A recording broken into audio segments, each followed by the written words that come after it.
On an autumn evening in Minnesota, Sarah Thompson stood in the kitchen preparing dinner. Outside the window, maple leaves beginning to change color swayed in the wind. At 42, Sarah felt a sense of peace in this ordinary routine, but also a hint of emptiness. "Tom, we're having chicken pot pie tonight," Sarah called toward the living room. There was no response. Her husband Tom was, as usual, focused on the television. Their relationship had grown cold, with conversations becoming scarce, but Sarah tried to convince herself this was the natural state of a long-married couple. As they sat around the dinner table, Sarah thought about her son Michael. He had just graduated from college and started a job at a company in Chicago. "I wonder how Michael is doing," Sarah murmured. Tom only responded with a short "mm-hmm." After dinner, as Sarah was washing dishes as usual, she suddenly heard the front door open. "Tom?" she called out, but there was no answer. When she went to the living room, Tom was there. But he wasn't alone. Next to Tom stood a girl about 10 years old.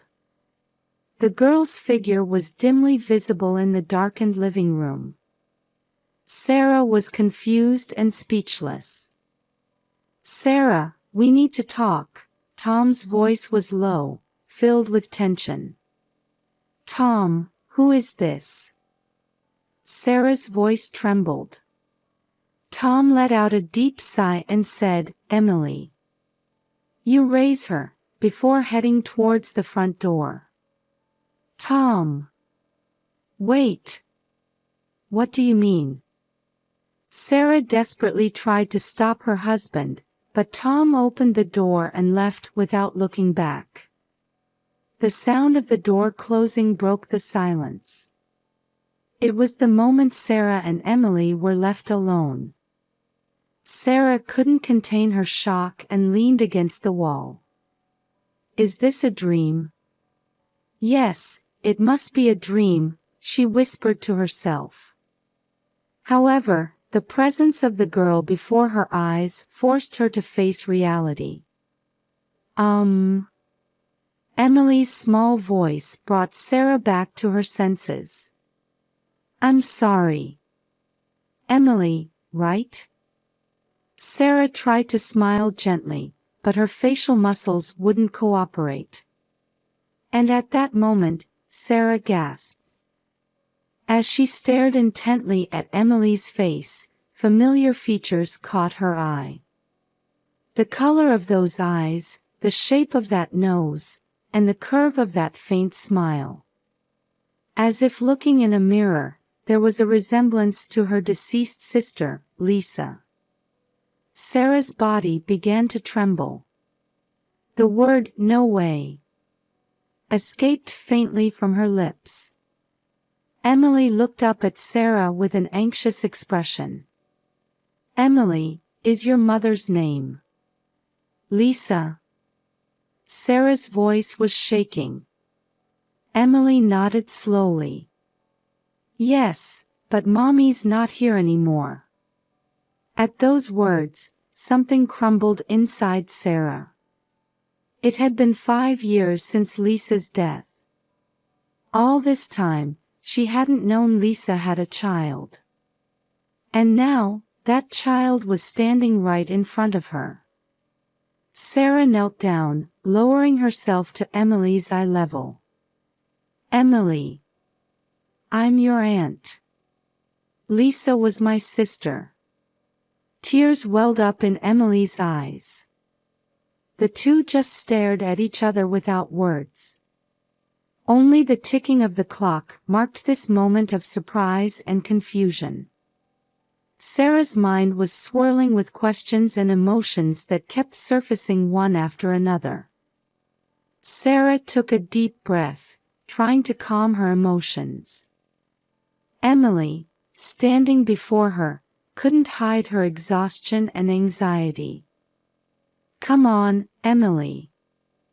Are you hungry? Would you like something to eat? Sarah asked gently. Emily nodded timidly, and only the sound of their footsteps echoed in the quiet house as they headed to the kitchen. Sarah took cheese and ham out of the refrigerator and began making a simple sandwich. Meanwhile, Emily sat quietly at the kitchen table, fidgeting with the edge of her clothes with her small hands. "Here you go," Sarah said, offering the sandwich. Emily said, "Thank you," in a small voice and began to eat slowly. Sarah sat next to her, watching over Emily while trying to organize the questions that kept popping up in her head. After Emily finished eating, Sarah made up the guest room bed and said, "You can sleep here tonight. If you need anything, just call me, okay?" Emily crawled into bed and quickly fell asleep, exhausted. Sarah returned to her own bedroom and picked up her smartphone with trembling hands. She sent multiple messages to Tom, demanding an explanation, but they weren't even marked as read. She tried to contact him on Facebook and Instagram too, but there was no response. After a sleepless night, Sarah called a local law firm first thing in the morning. "Johnson and Associates Law Office," came the response. Sarah explained the events of the previous night. "Mrs. Thompson, from what you've told me, your husband's actions are indeed problematic," Attorney Katherine Johnson replied in a calm voice. "Child abandonment." With the quick response typical of a medium-sized town, Sarah was able to meet with Katherine at her office that afternoon. "Tom's actions likely have legal implications. Let's start the legal process regarding Emily's custody and how to proceed," Katherine explained. As Sarah left the office, she let out a deep sigh in her car. Then, with shaking hands, she called her son Michael. "Mom? What's wrong?" Michael's voice was tinged with worry. "Michael." Sarah tried to explain the events since the previous night as calmly as possible. But midway through, her voice choked up and tears fell. "Mom, it's okay. I'll come home this weekend. We'll figure this out together." Michael's voice gave Sarah a little comfort. The next day, Sarah started moving early in the morning. First, she had to take care of Emily's immediate needs. She bought clothes and daily necessities at the local mall, and in the afternoon, she contacted the local Board of Education to discuss the procedures for transferring Emily to a new school. "Emily, how about starting at a new school tomorrow?" Sarah suggested. Emily looked a bit anxious but nodded slightly. At dinner time, the two sat quietly around the table. "Emily, do you like school?" Sarah asked. Emily's expression brightened a little. "I like art class," she answered, showing a small smile for the first time. On Friday night, Michael came home. Hearing his call of "Mom," Sarah rushed to him and hugged him tightly. After grasping the situation, Michael said, "I'll help as much as I can. Let's create a new family together," and placed his hand on Sarah's shoulder. That night, the three gathered in the living room to discuss their future.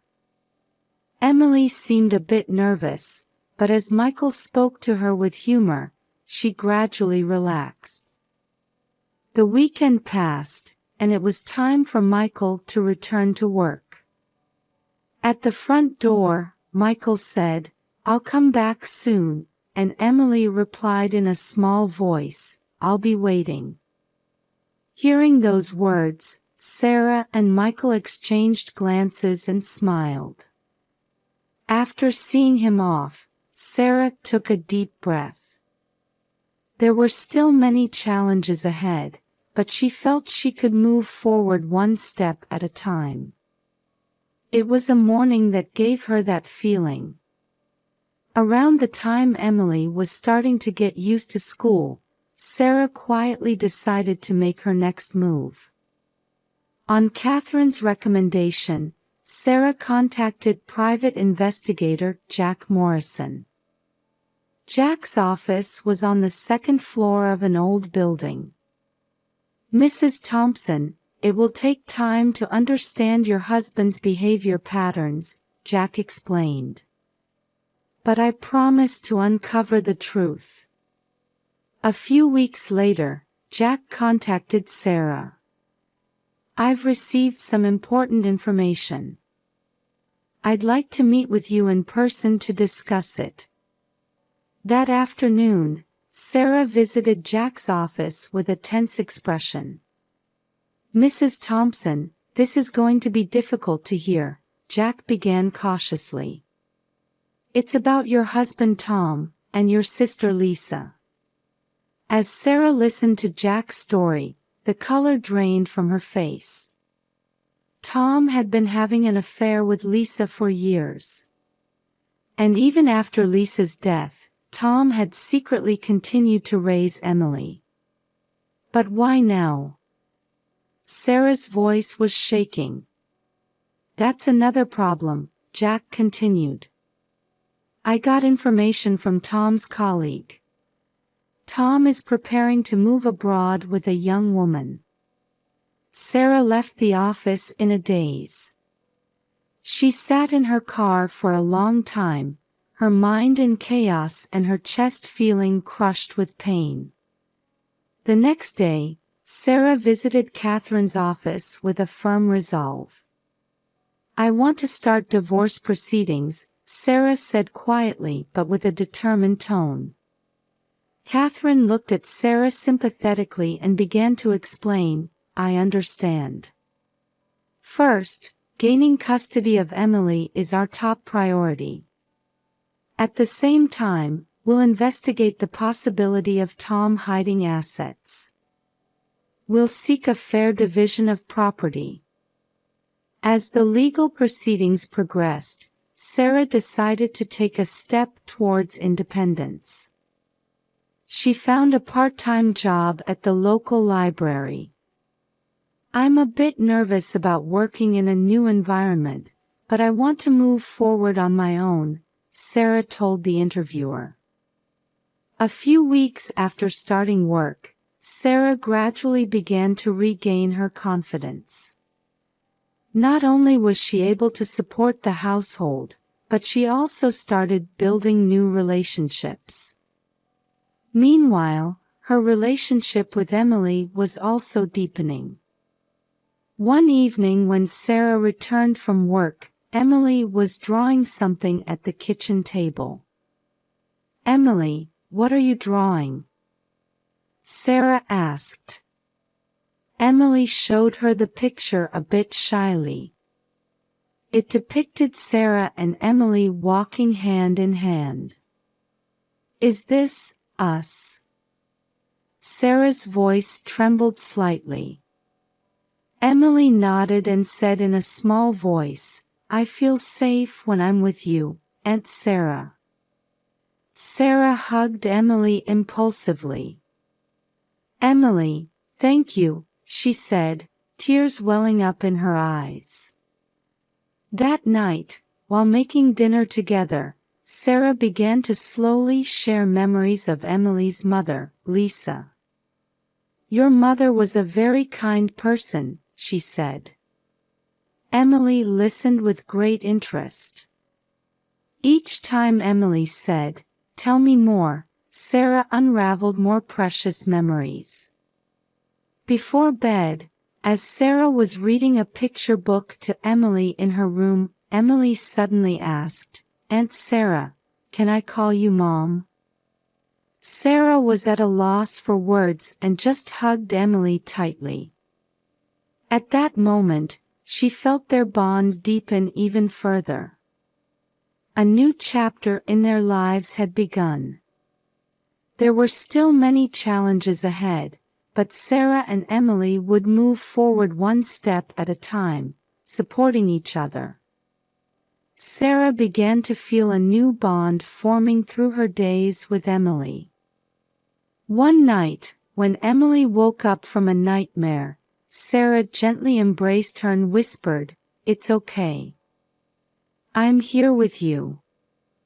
That night, they talked for a long time, sharing Emily's anxieties and worries. On the weekend, Sarah took Emily to a local art class. "Emily, your drawings are really wonderful," Sarah said, and Emily's face lit up. "I want to get better," Emily replied, and at that moment, Sarah was determined to nurture her talent. After dinner, they looked through photo albums together, talking a lot about Lisa. "Your mother used to laugh like this," Sarah said nostalgically, and tears glistened in Emily's eyes. Every time Emily said, "Tell me more," Sarah continued to gently share her memories. The neighbors also warmly watched over their new family structure. The elderly neighbor, Mrs. Johnson, sometimes brought over homemade apple pie. "You two are such a lovely family," she smiled. Michael also called frequently and visited during his vacations. "Mom, how's life with Emily?" Michael asked, and Sarah happily replied, "It's challenging at times, but every day is fulfilling." However, their peaceful days were shaken by a sudden event. One Saturday afternoon, as Sarah and Emily were planting flowers in the garden, Tom suddenly appeared. "Emily, we're leaving." Tom's voice was cold and intimidating. Sarah immediately shielded Emily behind her and confronted Tom. "What are you doing here?" Tom replied irritably, "Emily is my daughter. She's coming with me for our new life." Sarah calmly explained, "Tom is planning to move abroad with a new woman and is trying to use Emily for a favorable property division." Emily clung to Sarah fearfully. "I don't want to go," she pleaded in a small voice. "I know all about your plans, Tom." "Legal measures are already in place," Sarah retorted with a resolute attitude. At that moment, Mrs. Johnson rushed into the garden. "Is everything all right?" she asked worriedly. Soon, other neighbors also gathered. In the tense atmosphere, the sound of Michael's car screeching to a halt was heard. "Mom!" Michael shouted as he ran over. "Tom, just give up," Sarah said, suppressing her trembling voice. "We have evidence of your misconduct. We're prepared to submit it to the court." Tom looked around and realized he was at a disadvantage. Muttering, "Damn it," he turned on his heel and quickly left. Sarah let out a deep sigh of relief. Hugging Emily tightly, she gently said, "It's okay now. We'll always be together." Surrounded by neighbors and Michael, Sarah and Emily held each other tightly.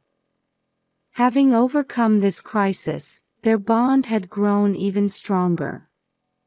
A few weeks after the confrontation with Tom, Sarah was taking deep breaths in the courthouse hallway. Catherine placed her hand on Sarah's shoulder and encouraged her, "It's going to be fine. Everything will work out." The verdict was announced, and the divorce was finalized. Sarah was also granted sole custody of Emily. The judge stated, "Considering the defendant Tom's inappropriate actions, I judge it best to grant custody to the plaintiff Sarah." As Sarah left the courtroom, she hugged Emily, who was waiting. "It's all okay now. We'll always be together." That night, Michael called Sarah. "Mom, I've decided to move back home." Sarah was surprised but couldn't hide her joy. "But what about your job?" "It's okay. I was able to transfer to the local branch. I want to be with you and Emily." The following week, Sarah started her job as a full-time employee at the library. "Mrs. Thompson, your experience is valuable to us," the library director said. Through her daily work, Sarah gradually regained her confidence. Meanwhile, Emily's talent was also blossoming. Her painting titled "My New Family" won first place in the children's division at a local art exhibition. Watching Emily receive her award certificate at the ceremony, Sarah's heart swelled with pride. That night, Sarah sat Emily on her lap and decided to talk about Lisa and Tom's relationship. "Emily, your mother Lisa was my sister. But she passed away early due to illness," Sarah gently explained. "After Lisa's death, Tom couldn't overcome his grief and guilt. He sought a connection with Lisa through you." Emily listened quietly. "But that was wrong, wasn't it?" she said in a small voice. "Yes, it was. But as a result, we were able to meet," Sarah smiled. A year later, on a beautiful autumn Sunday with colorful foliage, Sarah, Emily, and Michael were enjoying a picnic in the park. "Hey, Mom," Emily called out. Sarah was surprised for a moment but was soon enveloped in a warm feeling. It was the first time Emily had called Sarah Mom. "What is it, Emily?" Sarah asked gently. "How's this drawing?"